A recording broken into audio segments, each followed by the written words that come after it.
Hi, I'm Cedric from ratings.com. And I'm Daniel. So today we're doing a live Q&A on the Z9F. So this is a live Q&A. That means that put your questions into chat and we're going to answer them. We're going to do the first 30 minutes about the main subject, so about the Z9F. Then after that, we're going to do a more open questions for 15 minutes. So today's video is about the Z9F, which we have on the right, and on the left, we put the Z9D next to it. So the predecessor to the Z9F. Now, this is not our official video review for it. We're going to post our official review in about, 2 weeks? Yeah, within a week or so, around a week. Mm-hmm. And you can see all the measurements on the review on the website, but this video is more informal, just to answer your questions that you might have if you need clarification on either of the measurements or if you have other questions about the Z9F. So the Z9F, very interesting TV. It's been a while that we had an interesting TV like this because there's something new about it, and it's the filter that's put on front of the panel. So it's a VA panel, but it behaves more in between the VA and IPS for contrasting viewing angles. So we're going to talk more about it, but a very interesting TV. Yeah, definitely. And I mean, it was, I guess, interesting to test as well, that it's always nice to see something new come along. And yeah, even if depending on the performance, it might kind of break barriers, or it might also just perform a bit differently, which is interesting. Yeah, it makes a bit different than the normal TVs that we test.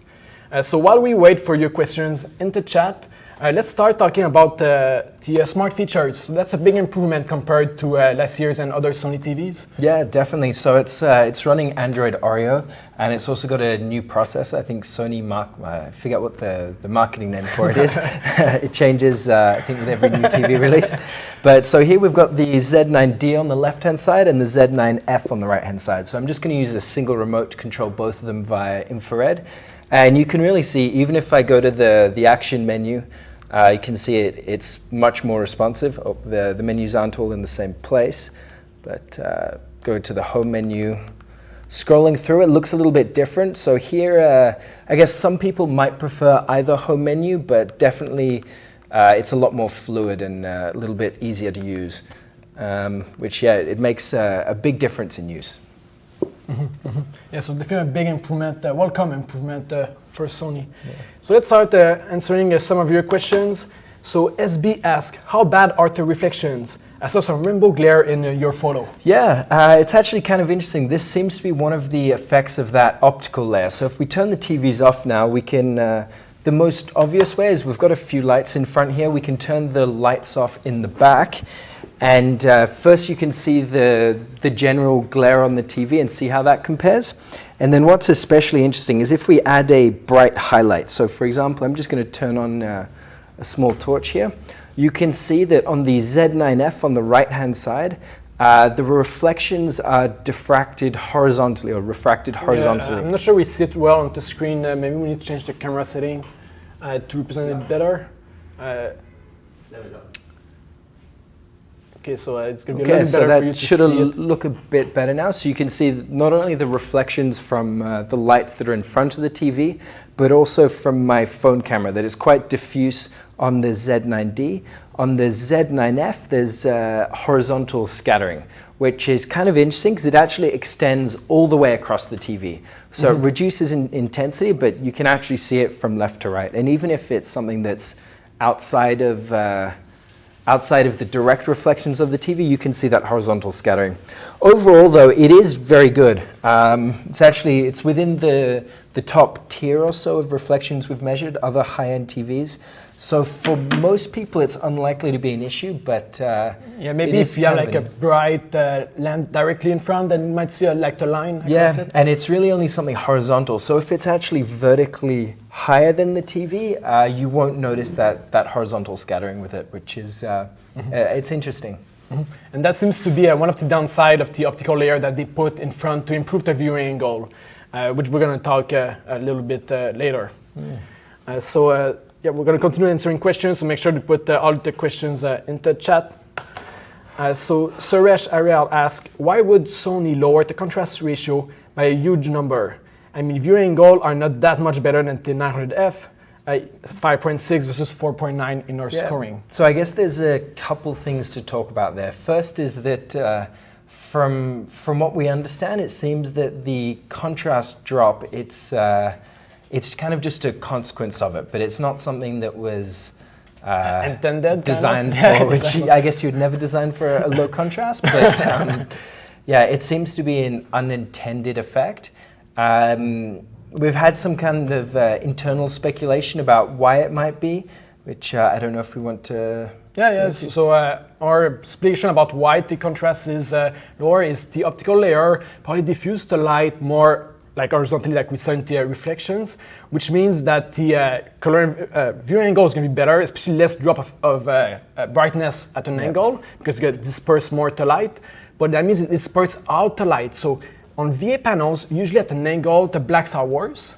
So that means it's also disperse more the black, the whitish black at an angle, which just raises the blacks and reduces the contrast ratio. So that's our guess of what's happening. Yeah, and it seems to be kind of an unintended side effect. And the second point is about the viewing angles. So this is something that we're going to work to improve our test with the next test bench, because we don't think it's adequately capturing the performance of the Z9F. In the current test, but we can actually show here. Oh, there's a firmware update that's gonna. I'm just gonna delay that till later. Yeah, this is on the Z9D, which I think has been maybe a month we updated. Yeah. So if we bring up, we can show some comparisons. I'm gonna bring them up onto the TV now. So as an example, this is a photo from our review. This is the Z9D on top and the Z9F down below. And their reference or 0 degrees on the left-hand side and at 30 degrees on the right-hand side. So you can see that the colors are maintained much better on the Z9F. You can see that on the right-hand side with the, I don't know if that's a door frame or a windowsill, I'm forgetting. But the color shift on the Z9D that is not present as much on the Can you put it on the real like webcam can see it? Maybe put a different picture there so while we can move like the webcam and we can actually see in the video what's happening. Okay, so we can have a look now. So remember, this is the Z9D on the left, Z9F on the right. And as I move around, I can't see what you're seeing, but the colors of the Z9D should be shifting. And the Z9... the webcam might not be 100% aligned here, but we kind of see it. We see it on the screen, yeah. And I wonder maybe also if we go forwards, it's a sharper angle to the edges there. But, yeah, you can see, so it's a bit brighter at an angle and less loss of color saturation. So it makes a difference. And our scores right now doesn't really portray that difference because it's bigger. It's a bigger difference in real life than the current score. But as Daniel mentioned, in our next test bench update, we're going to improve this. And the main issue that our scores, so measurements are correct. If you look at the charts, they are correct. The main issue is that we use a fixed threshold of like when it crosses that path, then that's the number that we report on. But it doesn't tell you the whole story of maybe it's after that it's better or things like that. So we have a few ways that we can fix it. So you can actually see that on the viewing angle charts here, that basically we use this fixed threshold. So for example, a D value of 3.0, we use that for all TVs. But in this case, a lot of TVs maintain similar colors during the smaller angles, and then it raises quite dramatically, which results in a really large color shift. But on the Z9F, the whole slope is relatively gradual, and that applies for the color shift, the brightness, and the black level as well, that it hits our threshold, but it can be hurt by that threshold. Yeah, so using a fixed threshold here is not really the best. We're probably going to improve this into the next test bench and update the review of our previous TVs that we still have. And so overall for viewing goal, as far as perception goes, it's somewhat in between VA and IPS. I say somewhat, it's because it's not the exact same trade-off as IPS. Like IPS is going to get darker at an angle, where this one it's still brighter. but it does lose saturation more than IPS does. So it's somewhat in between, but it depends on what you prefer. So some people might prefer at an angle IPS just for the color accuracy, the normality, darker picture, but some people might prefer the Z9F at an angle because it keeps the brightness there. And as you'll see, as we keep talking about the Z9F, there are a few different aspects of this TV which it doesn't fit well into the VA or IPS category that's been quite well defined up until this point. And now it kind of sits somewhere in between. So it really depends whether those trade-offs are worth making for your case, because there are positive and negatives to each of them.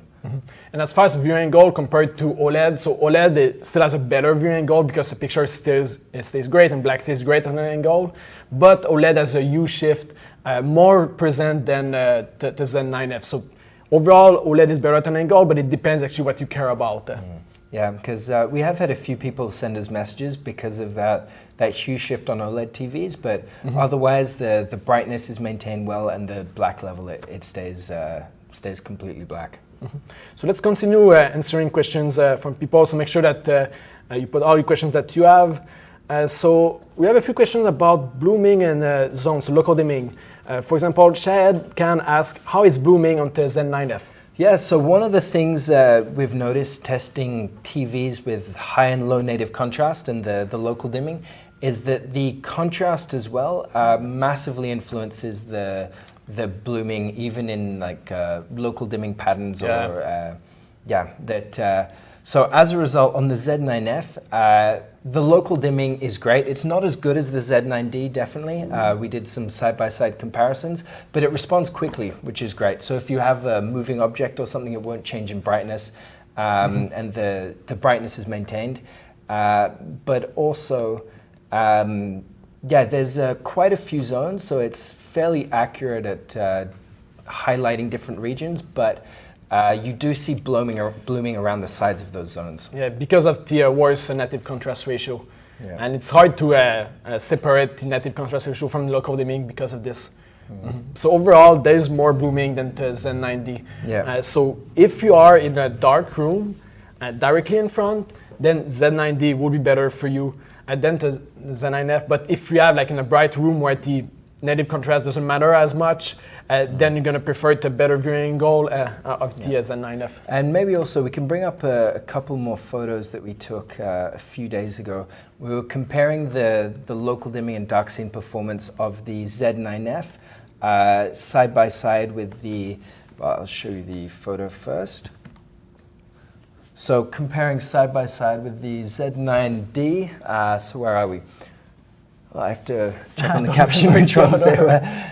I guess we can see from the stand or the, well, just to make sure I don't make a mistake, I'm going to double check that.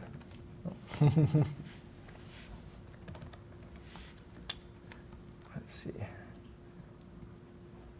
Yeah, and this also will answer the question of Fitch One that asks, how does this compare to the Vizio Quantum and Q9FN? I think they're all in the same picture there. Yeah. Okay. So here we go. So it's the Z9F in the top left, Z9D top right, Vizio Quantum bottom left, and Q9FN bottom right. So there's a few things to point out here. One is the black bars of the the Z9F in the top left. You can see they appear a bit gray. Compared to the Z9D, that's mostly a result of the lower native contrast ratio. And we've got another comparison photo that...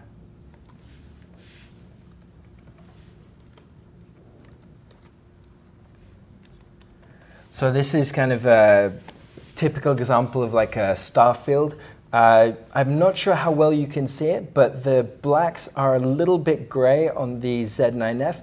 It's not losing details though, which is great. So compared to the Q9FN at the bottom right, where you can see the surround loses lots of stars, the Z9F actually maintains the stars well. So it's... and that answers the question of Davidas that asked, wanted to know if they noticed a black rush with local dimming in these TVs like the Q9FN. No, it's much better in that regard. We didn't notice, we test them side by side, and the Q9FN black crush is quite noticeable, but on the Z9F it maintains the details. Even though it has a worse native contrast. Yeah. So as a result, there can be a trade-off sometimes with when TVs try and dim dark scenes too much. You can produce deeper blacks, but you lose details. And in the case of the Z9F, it kind of goes the other way, that it chooses to maintain details, even if the blacks can appear gray sometimes.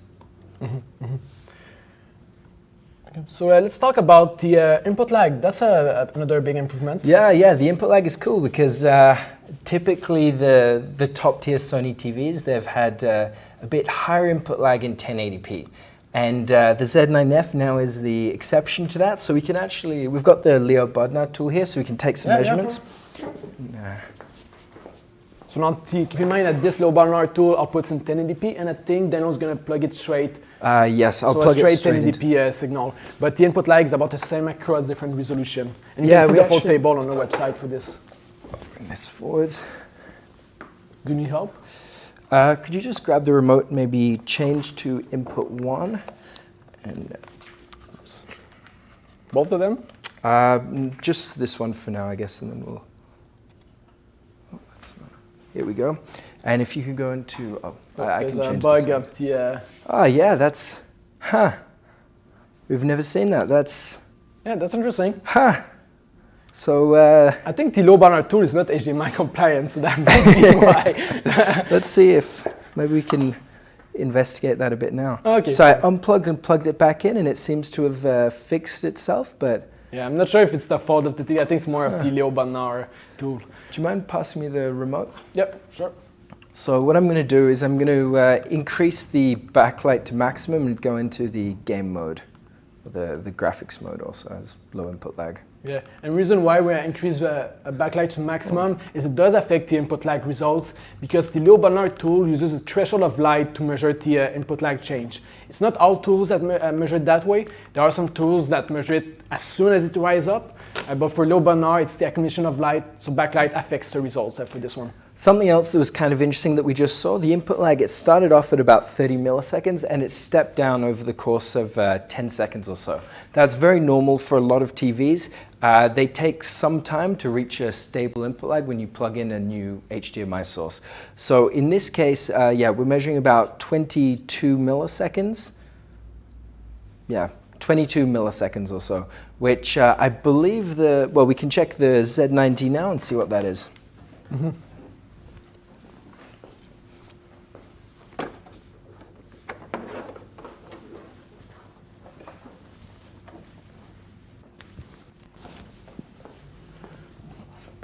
So Ren Morale mentioned that it's the best IPS style TV ever, and it kind of. Now it's not IPS, but it does almost behave like an IPS, and in that regard, definitely it surpasses all IPS that we ever tested on the website. Yeah, it's a very interesting TV because of the kind of hybrid nature that if you are looking for, usually there's a sort of big trade-off to make between VA and IPS TVs, and the Z9F kind of reduces that trade-off a little bit.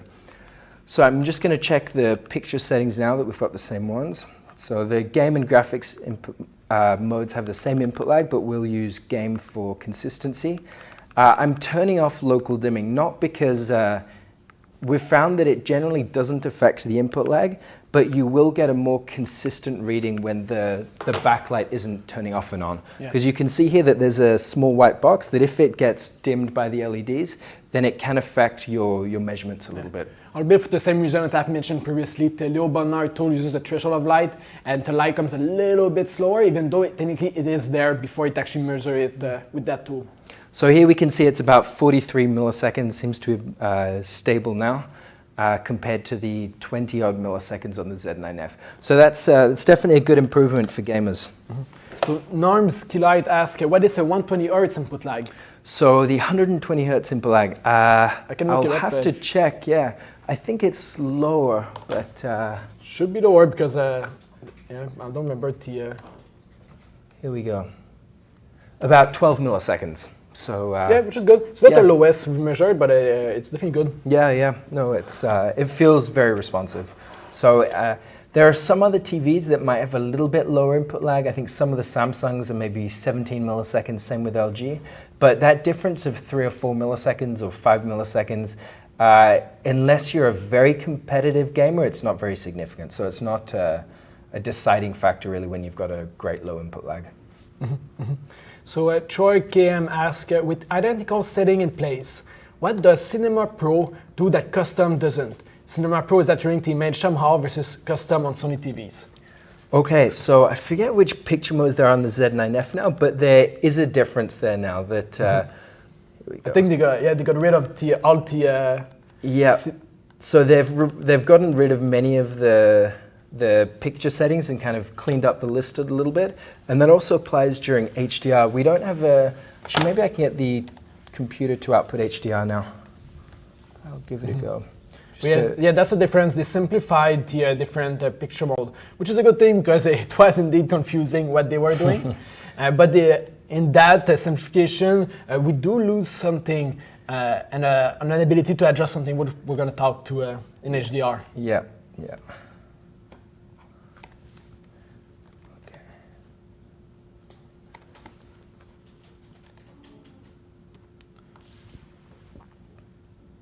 Okay, so I'm sending a HDR signal now. We'll verify that on the TVs. So while we said this, I'm going to answer Robert Werner question. Can you share what external tools we are using for your measurements? So we use a lot of different tools for different purposes. We have like spectrophotometer, colorimeter, that kind of stuff, but it depends on the test. There's a few reasons why, depending on the test. There are some advantages and disadvantages to each different kind of tool. Like right now, we are using a PC to send the signal. A lot of our tests is done that way. That way we can recontrol what they send. We can even send HDR that way, like Daniel just did. Yeah, so we've got a lot more flexibility with that. But yeah, depending on the test, there's a wide range of instruments. So you can see now I'm sending HDR to both TVs. You can check that with the HDR icon that's at the top right. And the range of picture modes is different between them. So let's see.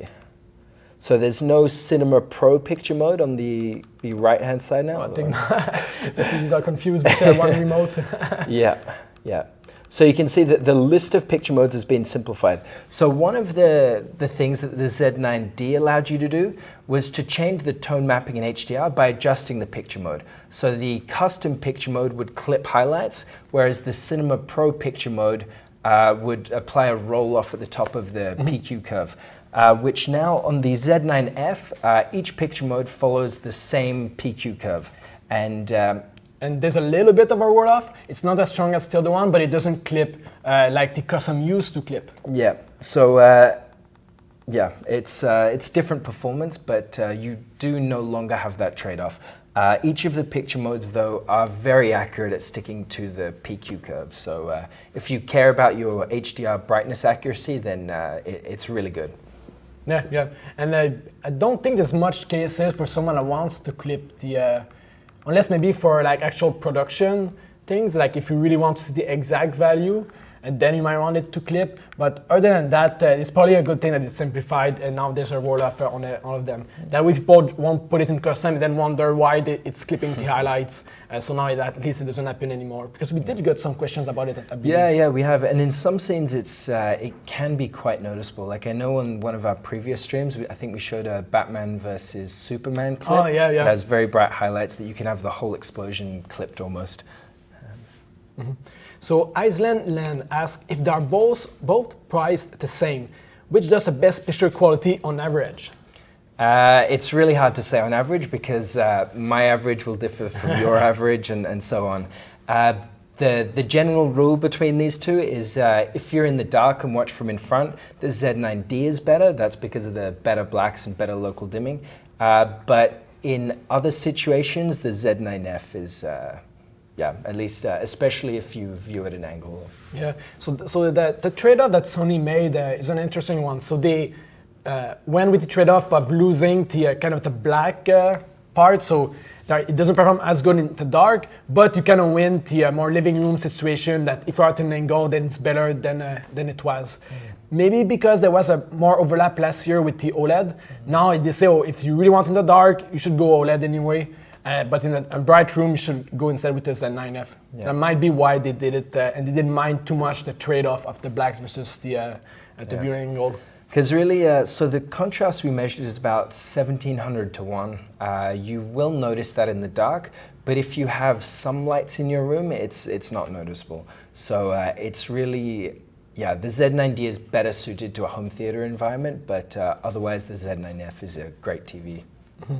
So GC asks, what about other factors like X motion clarity? So what about motion for the Z9F? Yeah, so the Z9F, the motion handling is great. It has a very fast response time, so if you play games, watch sports, anything like that, you'll see very little blur trail. It has the same X motion clarity feature as the 900F. This isn't likely to affect too many people though, because it basically, yeah, we've found that it works well at increasing clarity, but because they don't want to drop the brightness, it's not as clear as if you have a stronger flicker enabled. Yeah, so it's not as strong as BFI.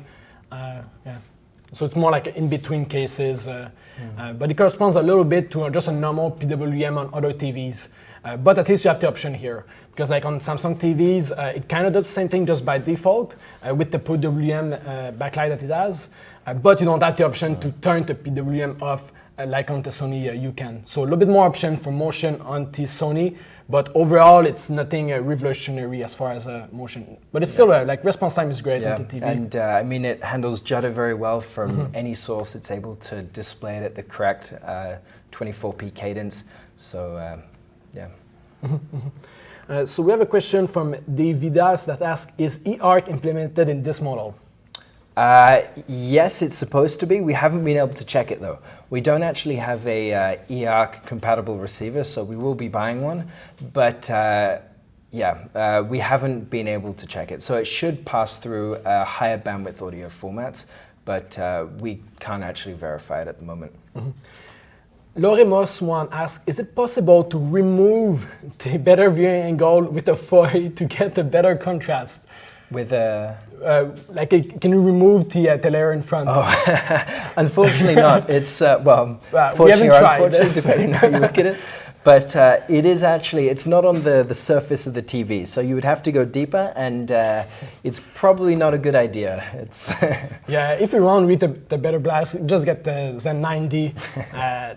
It's actually the filter, I mean, it's not for everyone, but it has advantages. So, but if you don't care about these advantages, then you should just not get that and TV. Maybe we can try and show some photos we tried to take of the filter. Here we go. So, here we go. So you can see here, this is a photo of the pixels we took.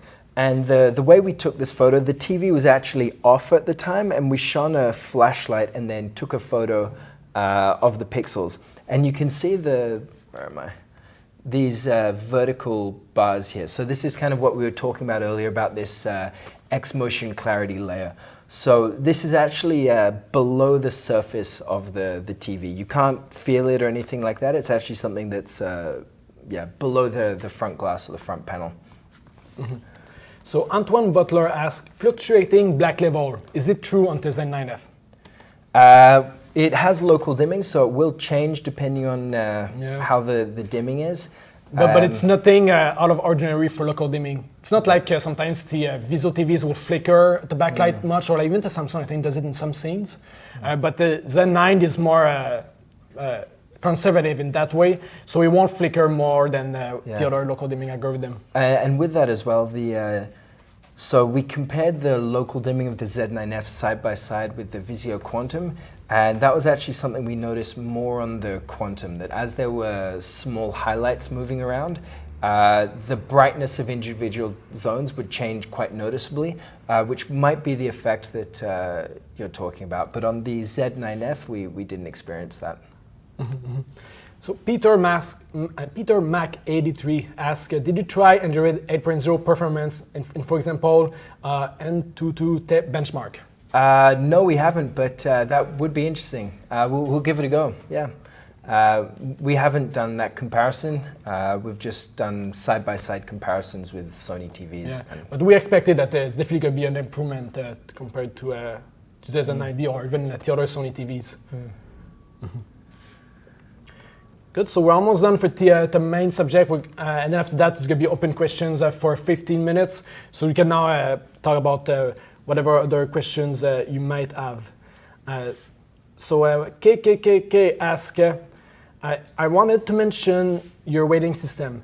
It would be great if contrast and pre-calibration settings would have more impact on the final grade score. Yeah, that's definitely good feedback to have, because we rely also on visitor or reader feedback to help us to tweak the scores so that they match the most people. The best way to do it would be if each person individually customized their score based on their use. So that is definitely something that people should do if they really care about specific aspects. Because it's impossible for us to make one rating that everyone will like for all the weights, because everyone cares about something different. And we try with our, at least a mixed usage one, to see what the average person with a mixed usage would like more, but that's very global. Like nobody has really fit that profile exactly.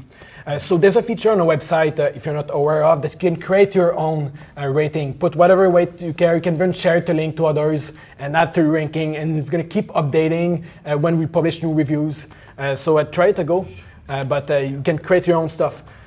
As for this one, yeah, I kind of agree. For pre-calibration settings, that's something that we've talked internally that we want to put more weight to it.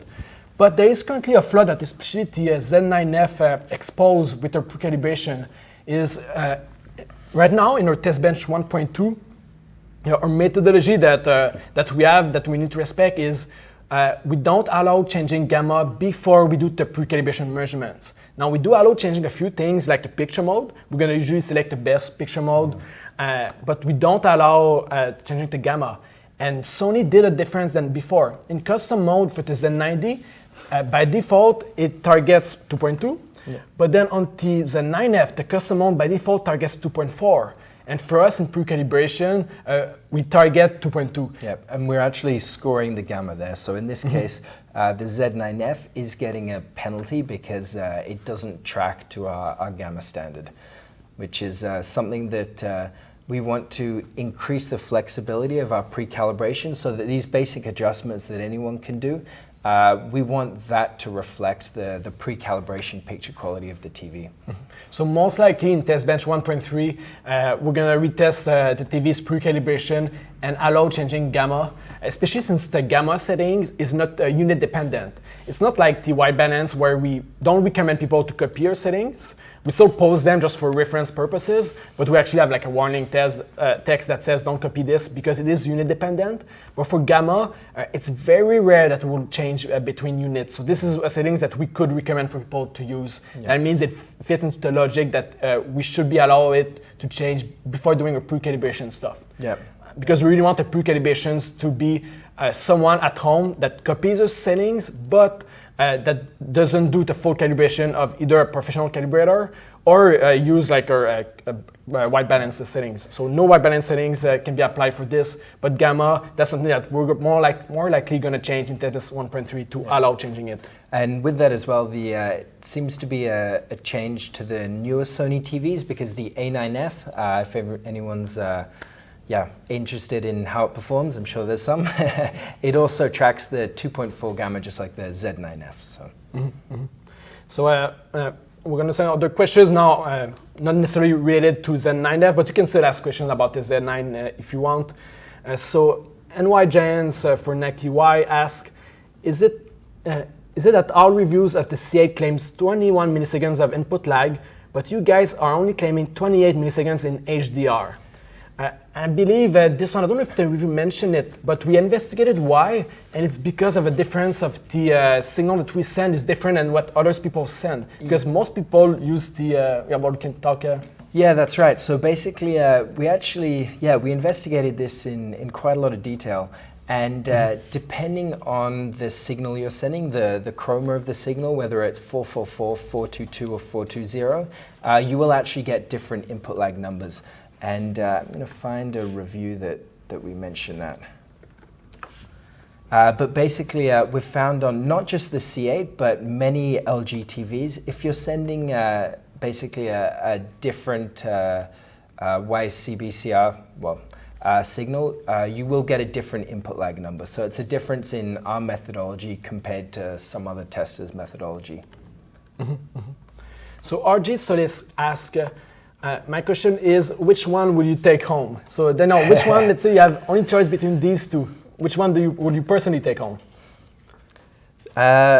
Viewing angles is a bigger issue to me than the black levels. I would go with the Z9F because I have a relatively, I guess, narrow living room. So a lot of my seating is off at the side, and I don't often have the room completely dark. So in my case, the trade-off is probably worth it. Interesting. For me, I think I will go with the Z90 since I usually watch movies mostly alone, and I only watch straight on and with the lights off. And since I usually mostly watch movies, I care more about the darkroom performance. And at an angle sometimes, but I prefer more of the, especially better native contrast ratio. That's a bigger deal for me. So personally, I would go with the Z90. But yeah, as you can see, it's not really a clear cut which one is the best. There's really a trade-off happening here. So here's an example of the input lag measured earlier. So this is on the SK8000, and you can see that depending on if you're sending a 420, 422, or 444 signal, you'll get different input lag measurements. So in our case, we were sending a 420 signal, which is why we got a higher input lag on the C8. So Joey Dan Herder asks, do you have an ETA on a review of the new Q900R? We don't. We try to prioritize the reviews we're doing to help the most people. And the Q900R is a really interesting TV. But it's almost nobody's gonna buy it. It's like 15,000. Yeah, that's right. It's really like exotic model, so it doesn't really make sense for us to test it. It's really a niche TV that more exotic than. And one of the downsides, I guess, of the way that we test with these fixed test benches is that for 8K, for example, we test the upscaling or the input lag at a number of different resolutions for each TV. But in the case of the 8K TV, we might have to change our methodology. So that's definitely something we'll be looking into the future. As do you know which test bench version we're gonna add 8K support? Yeah, that's hard to say, but probably not in 1.3. No, maybe 1.4. Yeah, maybe 1.4. As they become more mainstream and we get more visitors that are actually looking to buy an 8K TV and want us to help them make that decision, then it might be more useful. Yeah. So we still have about 8 minutes left to answer your questions. Could be anything, so make sure to mention in the chat other questions that you have. So Troy KM says, I should clarify, you guys always calibrate Sony TVs in custom. This is all other reviews calibrating in Cinema Pro. Even in SDR, there is some boosting in Cinema Pro. Does it affect gamma? I don't remember, but on the Z9F, as you can see, there is no Cinema Pro picture mode, so there's a difference there. With the older Sony TVs, though, I don't remember the differences in SDR. Yeah, I don't remember either. We usually don't use we didn't use Cinema Pro in the past. I don't remember why we didn't use Cinema Pro for the other Sony TVs. Yeah, I'm not sure if it maybe disables some settings or I don't know. Sure. We do take pre-calibration measurements of all the picture modes though to kind of choose the best one. But I don't remember why the Cinema Pro wasn't chosen. It might be because it targets 2.4 by default in Cinema Pro, whereas custom used to target 2.2. No, it's because the margin, that's probably why it also changed to gamma to 2.4 by default in custom now. But for the old one, I think Cinema Pro target 2.4. That might be why. So Norm Skillite asks, do you wish TVs had HDMI 2.1 already? Do we need it as the new NVIDIA cards don't have it? There's not a lot of content that's 4K with high refresh rates. So at the moment, it's still a really niche thing that Yeah, there's nothing that really supports it. You can get some USB files, I think, that are kind of maybe interpolated up to 120 hertz. Or But I think some TVs support like via USB, right? Yeah. Even already without supporting this. So what it seems that it's happening is that the manufacturers just implement part of the spec. That's why we get things like variable refresh rate on Samsung TVs, which is probably, I think, the best way to deal with it. Yeah. Because the higher bandwidth signal is not going to it's not going to come anytime soon. Yeah. First, it's probably going to appear it's for PC gaming, but then you need a really good PC to run 4K at 120 Hz for games. So it's probably not necessary, at least for at least a few years. Yeah, and on that note, it's kind of interesting that the Q900R is coming out with HDMI 2.0, even though it's a 8K TV. So even that's kind of that's maybe the only case that you'd really be limited. But it's like when they came out with the 4K TVs initially, it didn't actually support via HDMI the first few, or at least not the full 4K spec. Then it took like a year or two for everything to settle out, and then some people had the early 4K TV that didn't support HDR or the kind of issues, and that was kind of a mess. So it's a good thing. So that's why also part of the reason why we're not going to do the Q900R is 8K is going to take at least a few years for everything to settle, that they all have HDMI 2.1 and all that kind of stuff. So it's not in time soon that will happen. But I wouldn't hold my buying decision based off that. If you care about a small feature of it, like VR, then you can buy a TV right now that has it. So you don't need to have the full spec for it. And on that note, I think as we mentioned earlier, the Z9F is supposed to support the eARC. We haven't been able to test it yet though, because we don't have an eARC compatible receiver. But So Mark Connors asks, my Sony X850D broke and wants to upgrade. Is the LG C8 a good way to go? An upgrade that he hoped that he wouldn't notice. Well, definitely you will notice if you're in a dark room, you're going to notice the perfect blacks of an OLED. Go for it. Definitely a big upgrade. Especially if you're in the dark, that would be a worthwhile upgrade. Yeah.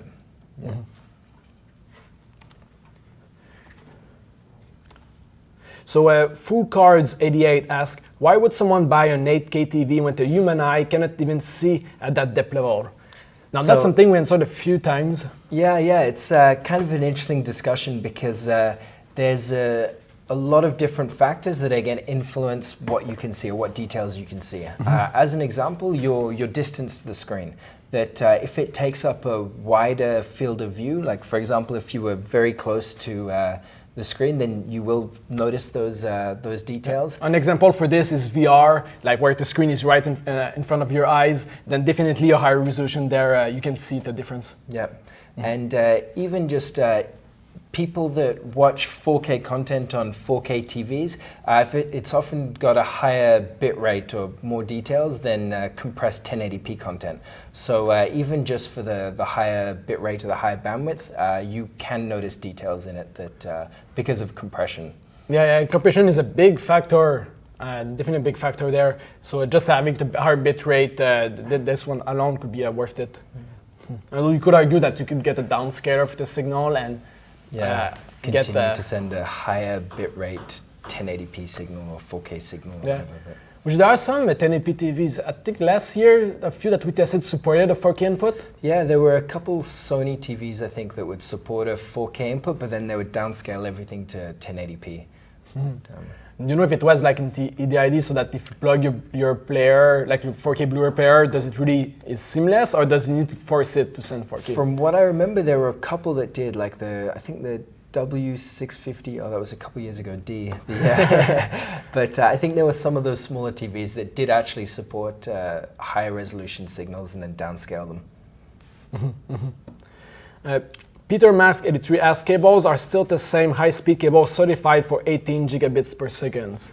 Now, cable is a definitely interesting discussion. Yeah, even the HDMI 2.0 cables we buy here, we've gone through a lot of them, and There are some actually that are advertised to support HDMI 2.0, but don't actually carry the high bandwidth signals like 4K 60Hz 444. Or not consistently also. We have the issue that you sometimes plug in, but then you touch the cable, it doesn't work. Or even it seems that different TVs have different thresholds for the amount of noise that there might be in the HDMI signal. So some cables will work on some TVs and not others. So something for devices. Some devices are more tolerate worse cables than others, so that's also an issue. Like for us here, like we have hundreds of cables now, so we tried a lot of different things. The rule of thumb we apply for cables is we try to get the thicker one possible, because usually thicker one there's less noise coming in. So that's the rule we try to apply. But there's downside because we have some cables that are really thick. Yeah. Sometimes I think we've been worried that it might like break a port or something because it's such a heavy cable that. Yeah, and the radius of curvature, some are like you cannot even bend it. Yeah. But on some websites you can actually, you can specify the AWG that you want of the cable, so you can find the best gauge to suit your usage. So even if you get one that is not certified 2.0 or 18 gigabit seconds, if it's thick enough, it's going to support it. It's just that they didn't try to test it or pass the certification for it. But yeah, so I think even most of our cables, they don't officially support it, but since they are way thicker than most of the cables, they support whatever we send. So that's almost it for today. We're going to answer one more questions and then we'll call it off. So let's see what it is in the chat. So